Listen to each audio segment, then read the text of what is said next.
Good morning my dear students.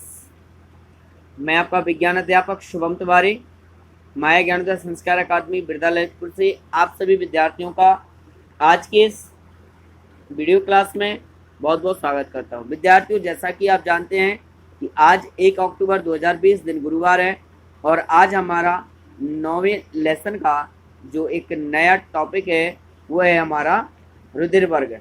तो आइए हम जानते हैं रुधिर वर्ग क्या है और इसकी आवश्यकता क्यों हुई और इसकी खोज करने की ज़रूरत क्यों पड़ी और इसका महत्व क्या है और महत्व के बाद इसकी उपयोगिता क्या है, उपयोगिता के बाद किस प्रकार से हम किसी व्यक्ति को अपना रक्त डोनेट कर सकते हैं और रक्त डोनेट करते समय किन किन बातों का ध्यान रखना चाहिए।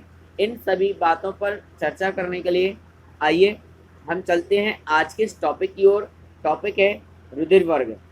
तो सबसे पहले रुधिर वर्ग की खोज किसने की विद्यार्थियों?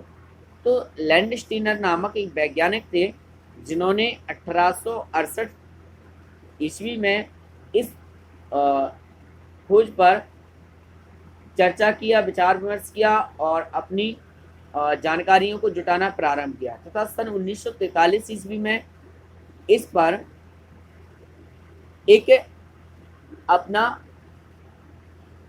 कोटेशन यहाँ पर दिया कि रुधिर वर्ग क्यों आवश्यक है। विद्यार्थियों, जब इन्होंने इस पर खोज की तो इन्होंने पाया कि मनुष्य के शरीर के रक्त में 2 प्रकार के प्रोटीन पाए जाते हैं। एक तो प्रोटीन वह प्रोटीन होते हैं जो प्रतिजन प्रोटीन कहलाते हैं और प्रतिरक्षी, यानी एक तो जो हमारी शरीर के द्वारा की रक्षा करते हैं रोगों से लड़ने की। अच्छा, अब ये प्रतिजन और प्रतिरक्षी प्रोटीन पाए जा कहाँ जाते हैं? यह आपके लाल रुधिर कणिकाओं की ऊपरी परत पर तथा प्रतिरक्षी जो प्रोटीन होते हैं वो रक्त में उपस्थित प्लाज्मा में पाए जाते हैं। अब चूंकि ये प्रतिजन और प्रतिरक्षी प्रोटीन मनुष्य में किस प्रकार से कार्य करते हैं? विद्यार्थियों, आपने देखा होगा जब किसी व्यक्ति का एक्सीडेंट हो जाता है या कोई अत्यंत गंभीर बीमारी होती है जैसे कि डेंगू बुखार हो जाना, तो प्लेटलेट्स की कमी हो जाती है, तो वहाँ पर डॉक्टर प्लेटलेट्स की संख्या को बढ़ाने के लिए काम करता है रक्त से निकाल के। इसी प्रकार से जब किसी व्यक्ति के शरीर में रक्त की कमी हो जाती है तो उस रक्त की कमी को किसी अन्य दूसरे व्यक्ति के रक्त से पूर्ति करके उसके रक्त के मात्रा को बैलेंस किया जाता है। इसको कहते हैं रक्त का चढ़ना या चढ़ाना। अब चूंकि अगर सेम वर्ग का रुधिर उस बीमार व्यक्ति को नहीं मिलेगा तो होता क्या है कि जो प्रतिजन प्रोटीन है उनको यहाँ पर कैपिटल लेटर से प्रयोग संकेत में दिया गया है और प्रतिरक्षी को स्मॉल।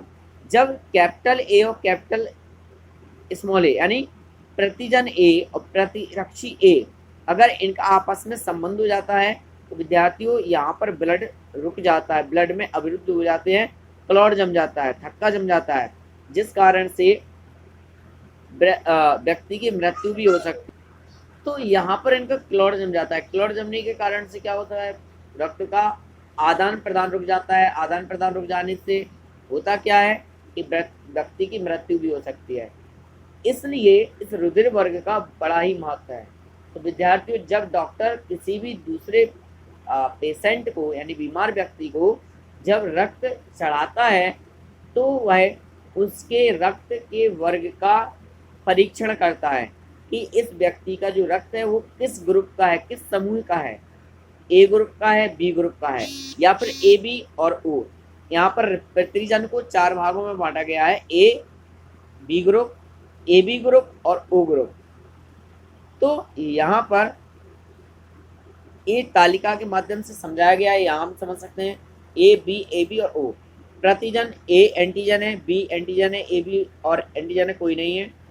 प्रतिरक्षी एंटीबॉडी में जिस व्यक्ति का रुधिर वर्ग ए होगा उसकी प्रतिरक्षी बी होती है। क्यों? अगर अभी अभी मैंने बताया कि अगर सेम प्रतिरक्षी और सेम प्रतिजन एंटीजन अगर मिल जाएंगे तो रुधिर का जो आदान प्रदान है, परिवहन है, वो रुक जाएगा और थक्का जम जाएगा। तो यहाँ पर अलग अलग जो ग्रुप हैं इनमें अलग अलग प्रतिरक्षी पाए जाते हैं। इसके बाद ए और बी, अगर किसी का ए बी ग्रुप है तो यहाँ पर उनका कोई भी प्रतिरक्षी नहीं होगा। इसकी प्रकार ओ, अगर ओ ग्रुप है तो इनमें ए और बी दोनों उपस्थित होते हैं।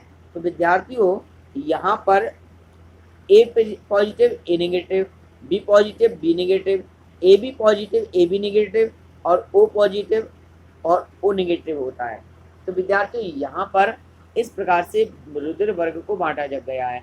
अब इसमें ए ग्रुप का व्यक्ति ए ग्रुप को दान कर सकता है, बी ग्रुप का व्यक्ति बी ग्रुप को दान सकता है, ए बी वाला ए बी को दान कर सकता है और ओ पॉजिटिव किसी को भी दान कर सकता है। ये सर्वदाता कहलाता है और सर्वग्राही भी कहलाता है। क्यों? इसमें जो प्रतिरक्षी पाए जाते हैं, एंटीबॉडी पाए जाते हैं, वो ए और बी दोनों प्रकार के एंटीबॉडीज पाए जाते हैं इनके प्लाज्मा में, इसलिए इसको ओ को सर्वदाता सर्वग्राही कहते हैं।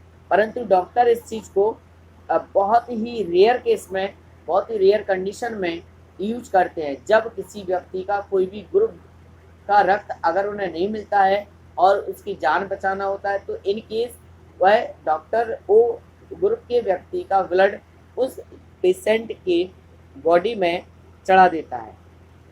बट नॉर्मली रूप में वो इसका उपयोग नहीं करते। इसका उपयोग केवल तभी करते हैं रेयर केसों में, रेयर कंडीशंस में यहाँ पर किया जाता है।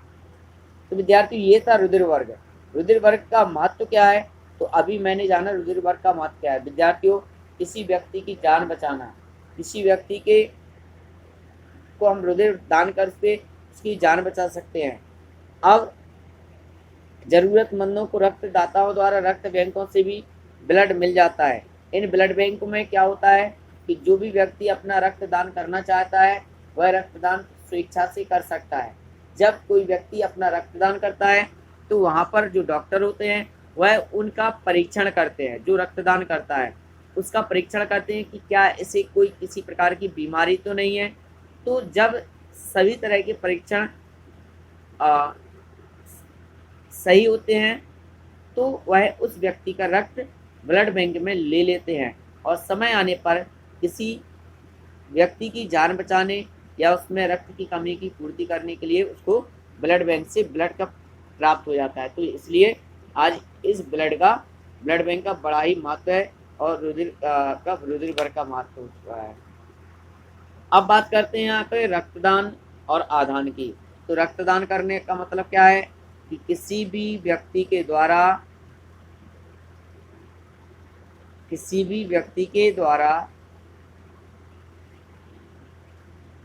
रक्त को दान करने की प्रक्रिया रक्तदान कहलाती है।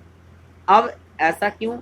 चूंकि ब्लड बैंकों में रुधिर की कमी ना हो, ब्लड बैंकों में निरंतरता रुधिर वर्ग बना रहे, इसलिए व्यक्ति रक्त का दान करते हैं। इसके बाद रक्त आदान क्या कहलाता है? तो विद्यार्थियों, रक्त को चढ़ा करके किसी व्यक्ति के शरीर में रक्त की कमी को पूरा करना रक्त आदान कहलाता है।